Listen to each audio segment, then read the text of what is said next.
There's a strange feeling that shows up for a lot of people somewhere between their late 50s and early 70s. It's not panic, it's not a regret, it's more like confusion mixed with disappointment, even though nothing is technically wrong. You look at your accounts and think, I should feel better than this. Because you didn't mess up, you worked, you saved me, you skipped some things, you stayed responsible when other people weren't. And now there's this number sitting there, $500,000, which, for most of your working life, sounded like the finish line. The number people talked about in hushed, respectful tones.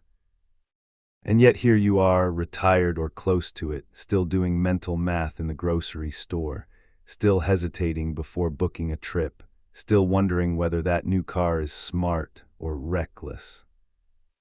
It's unsettling. What makes it harder is that no one really talks about this stage honestly. Friends either say, we're doing great, which doesn't feel true to your experience, or they joke about being broke, which also doesn't quite fit. So you keep it to yourself, you nod, you say, we're fine, and you quietly wonder why fine feels so tight. I've spent a lot of time listening to these conversations with neighbors, family members, strangers who open up unexpectedly, and somewhere along the way I realized how common this feeling is. My name is Robert, and I think a lot about money, aging, and that awkward in-between space where you technically have enough, but emotionally don't feel secure at all. What's surprising is that this feeling rarely comes from reckless spending or bad decisions. It comes from uncertainty, from not knowing how long money has to last, from watching prices rise faster than reassurance, from realizing that this chapter of life doesn't come with do-overs the way earlier ones did. And here's the part that matters. Most people who feel financially stuck at this level aren't actually stuck financially. They're stuck mentally, holding on to assumptions that made sense when they were working, but don't quite apply anymore. In this conversation, I want to gently unpack why $500,000 can feel like a trap instead of a cushion, and what quietly changes when people finally understand what that number is and isn't supposed to do for them. Not with pressure, not with fear, just with clarity.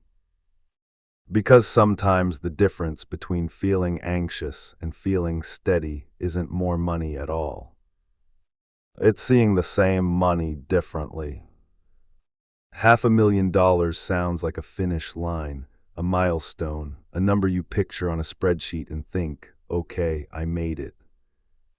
But retirement has a funny way of stretching that number thin without you even noticing. Let's do something simple, not fancy math, just life math. If you retire at 65 and live to 90, which is no longer some wild outlier, that's 25 years. $500,000 spread over 25 years is about $20,000 a year, before taxes, before inflation, before healthcare surprises, before replacing a roof or helping an adult child who swore they wouldn't need help again. And suddenly that big number doesn't feel so big. I've talked to people who have said, Robert, I'm not broke, but I don't feel rich enough to relax. And that sentence right there explains a lot. Because retirement isn't one expense, it's thousands of small decisions stacked over decades. Groceries, gas, dental work, Medicare premiums that creep up, property taxes that never seem to go down. The money isn't gone, it's just been mentally divided into smaller and smaller pieces. What makes this especially hard for seniors is that time feels different now. In your 40s, 25 years sounds like forever. In your late 60s, it sounds realistic, maybe even short. Actionable shift here. Stop looking at your savings as one giant pile you're afraid to touch. Start framing it alongside guaranteed income, social security, pensions, part-time work if you want it. The feeling of being stuck often eases once people stop expecting their savings to do everything by itself. Here, as something people rarely admit out loud, the fear of running out of money doesn't fade just because you hit retirement. In fact, for many, it gets louder. When you were working, fear had a counterweight. If things got tight, you could earn more, adjust, hustle. Retirement removes that lever, and suddenly every withdrawal feels irreversible. I've heard retirees say things like, I know the numbers say I'm okay, but what if they're wrong? That is powerful. It creeps into decisions like whether to take a trip, upgrade healthcare coverage, or even turn the heat up a little higher in winter. This fear is especially common among people who were good savers, disciplined, careful. The same habits that helped you build $500,000 now make it emotionally hard to spend it.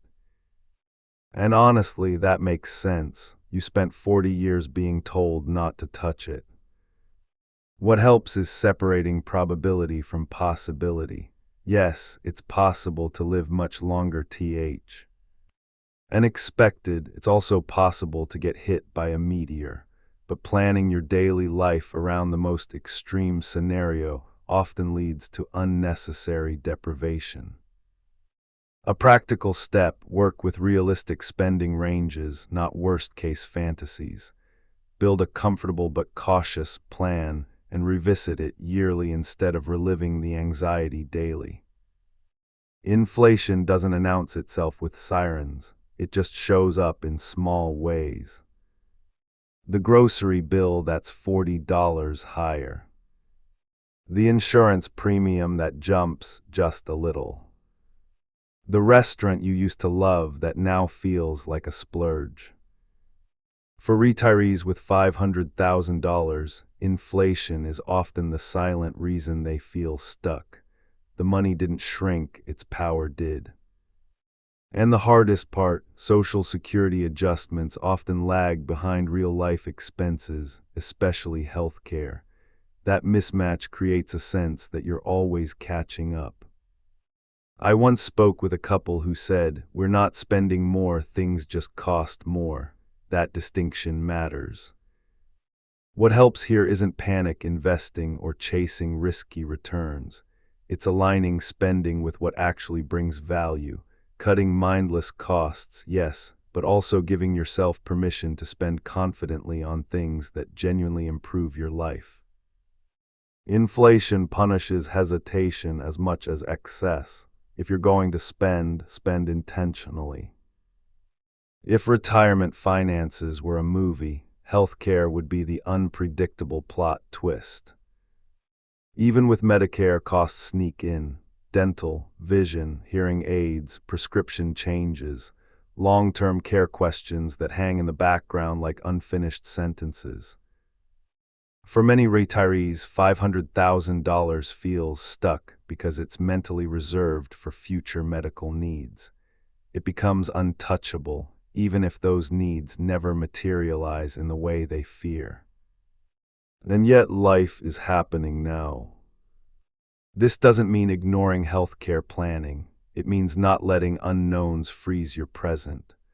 One useful approach is earmarking a specific healthcare reserve instead of treating your entire nest egg as a medical emergency fund. Clarity reduces fear, vagueness amplifies it. Retirement doesn't automatically mean cheaper living. In fact, many retirees are shocked to realize they're still living a middle-class lifestyle, just without a paycheck. The house, the car, the habits, they didn't magically disappear. Add adult children needing occasional help, aging parents, or simply wanting to maintain dignity and comfort, and $500,000 starts feeling spoken for. The key here isn't guilt, it's awareness. Ask yourself which expenses reflect who I am now and which belong to a version of me that's already moved on. Small adjustments compound into confidence. This might be the most overlooked part of retirement. You trained yourself to save, to delay gratification, to feel pride in restraint. Retirement asks you to do the opposite, carefully, intentionally, but still spend. That's not easy. Many retirees feel stuck not because they can't afford things, but because spending feels like failure, like undoing decades of discipline. Here's the reframe: money saved but never used for well-being has limited value. The purpose of savings isn't just survival, it's support. Practice small, guilt-free spending. Build confidence the same way you built savings, gradually. You don't notice it happening, but it does. A neighbor remodels, a friend travels more, someone casually mentions their advisor or portfolio. Suddenly your $500,000 feels inadequate, not because it changed, but because the comparison did. Remember, you're seeing highlights, not balance sheets. Peace in retirement often comes from tuning out other people's narratives and listening more closely to your own needs. Work gave structure to money, paydays, budgets, rhythms.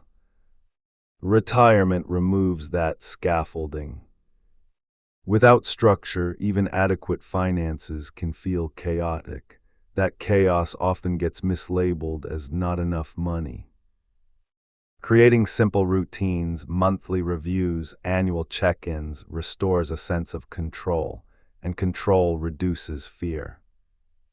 If you've made it this far, here's the quiet truth I hope settles in.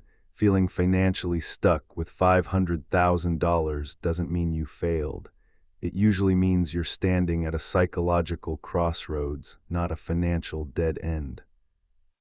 You're navigating longer lives, shifting identities, unpredictable costs, and a lifetime of habits that no longer quite fit.